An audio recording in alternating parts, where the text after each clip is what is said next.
খারাপ স্বভাবের নারীদের ১০টি গুণ। ১ নাম্বার, চুলের বিভিন্ন ডিজাইনের কাট দেওয়া এবং চুলের স্টাইল করে তাতে কিলার করা। ২ বুড়ো প্লাক করা। ৩ ঘণ্টাযুক্ত বাজনাযুক্ত নূপুর পরা। ৪ হাতে পায়ে নখ স্বাভাবিক এর তুলনায় বড় রাখা এবং তাতে বিভিন্ন রঙের নেল পালিশ লাগানো। ৫ মাথায় আলগা চুল বা নকল চুল লাগানো এবং সেটা চোখের পিঁপড়ের ক্ষেত্রেও প্রযোজ্য। ৬ সবসময় পুরুষের সামনে ঘোরাঘুরি করা। ৭ চুল খোলা রেখে পুরুষদের সামনে যেতে স্বাচ্ছন্দ্য বোধ করা। ৮ পোশাক হয় কাফের মুশরিকের ন্যায়।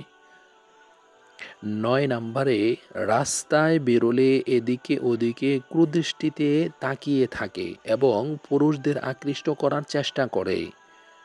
প্রিয় বন্ধুরা, ১০ নাম্বার রাস্তায় বের হওয়ার সময় পারফিউম ব্যবহার করে। যদি এই সমস্ত গুণ আপনার মধ্যে থেকে থাকে তাহলে তবে সতর্ক হয়ে যান বোন।